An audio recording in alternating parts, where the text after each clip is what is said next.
Hello everyone, আশা করি তোমরা সকলেই ভালো আছো। আজকের ভিডিওতে আমরা কিউ ডাটা স্ট্রাকচার শুরু করব।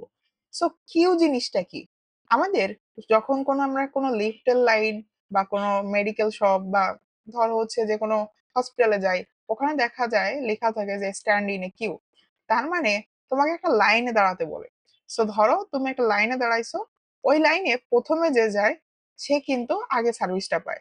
তার মানে তুমি এখানে এইভাবে চিন্তা করতে পারো, এখানে আমি যদি 1, 2, 3 এইভাবে তিনটা নাম্বার লিখি, দেখো 1 কিন্তু সবার আগে এই লাইনে এসে দাঁড়াইছে, 2 এখানে সবার আগে এসে দাঁড়াইছে, 3 এখানে কিন্তু সবার আগে এসে দাঁড়াইছে। তো আমাদের এই 1 কি অবশ্যই এর ভেতরে আগে যাবে না? 1 এখানে সবার আগে যাবে। এরপরে 2, 1 যখন চলে যাবে তখন ও যাবে। এরপর 3, ও এখানে যাবে। সো এখানে আমরা দেখতে পাচ্ছি যে ফার্স্টে আসছে সে ফার্স্টে বেরোয় যাচ্ছে, যে ফার্স্টে আসছে সে বেরোয় যাচ্ছে। সো আমরা যখন স্ট্যাক পড়ছিলাম, স্ট্যাক পড়ার সময় আমরা একটা মানে নিয়ম দেখছিলাম না, যে যে লাস্টে আসে সে বেরোয় যায়। তার মানে কি আমরা এরকম পড়ছিলাম না যে আমাদের এরকম একটা বালতি আছে, এই বালতির ধরো এইখানে আমাদের আহ তোমার নতুন একটা ভ্যালু আসছে, এটাকে ধরলাম 1, এটাকে 2, এটাকে 3। সো 1 লাস্টে আসছিল বলে ও ফার্স্টে বেরোয় গেছে। বাট আমাদের কিউ এর ক্ষেত্রে কি হয়, আমাদের কিউতে যে ফার্স্টে আসবে সেই বেরোয় আসবে। তার মানে তুমি যদি লিফটের লাইনে সবার প্রথমে এসে দাঁড়াও, তুমি কিন্তু সবার শুরুতেই লিফটে উঠতে পারবা। ঠিক আছে? সো এইটাকেই কিন্তু আমাদের কিউ ডাটা স্ট্রাকচার বলা হয়ে থাকে। সো কিউ ডাটা স্ট্রাকচারের একটা গুরুত্বপূর্ণ মানে ওয়ার্ড বলতে পারো, সেটা হচ্ছে ফিফো। ঠিক আছে? সো ফিফোর পূর্ণ অর্থ হচ্ছে ফার্স্ট ইন, ফার্স্ট আউট। তার মানে যে প্রথমে ঢুকবে সে প্রথমে বেরোয় আসবে। ঠিক আছে? যে প্রথমে ঢুকবে সে প্রথমে সার্ভিস পাবে, বেরোয় আসবে। ওকে? সো এইটাই হচ্ছে আমাদের queue data structure. So queue data structure আমরা কিভাবে ইমপ্লিমেন্ট করতে পারি?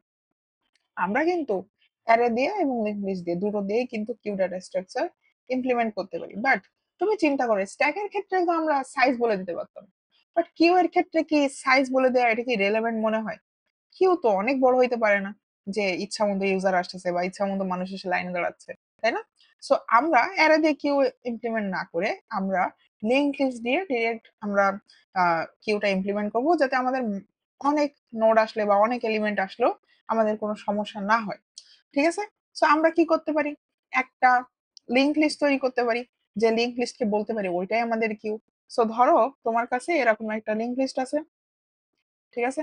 আমি একটু আঁকাই আগে। সো লিংক লিস্টে আমি কিছু এলিমেন্ট দিয়ে দিই, 1, 2, 3। তো এই এলিমেন্টটাকে এটাকে আমরা ধরো হচ্ছে হেড বলতেছি। ঠিক আছে?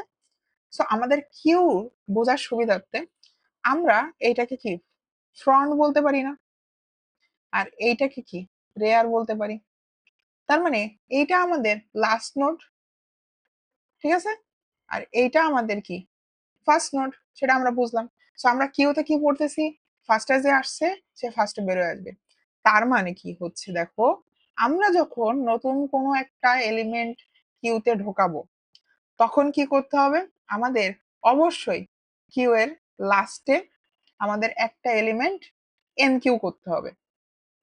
সো আমরা কিউতে যখন কোনো একটা নতুন এলিমেন্ট ঢোকাই, সেটাকে বলি হচ্ছে আমরা এন কিউ। ঠিক আছে? আর কিউতে কি হচ্ছিল বলছিলাম, ফার্স্টে যে এলিমেন্টে ঢুকবে সেটা সবার শুরুতে বেরো আসবে। সো আমাদের যদি কোনো একটা ভ্যালু আমরা ডিকিউ করতে চাই, ডিকিউ করতে গেলে কিন্তু আমাদের এই ফার্স্ট থেকে ডিকিউ করতে হবে। ঠিক আছে? সো আমরা আমার ছবির কারণে এখানে এটা দেখা যাচ্ছে না, আমি একটু যদি আমার ছবিটা উপরে উঠাই দিই, দেখো। সো আমাদের দুইটা অপারেশন, একটা হচ্ছে এন কিউ আর একটা হচ্ছে ডিকিউ। ওকে?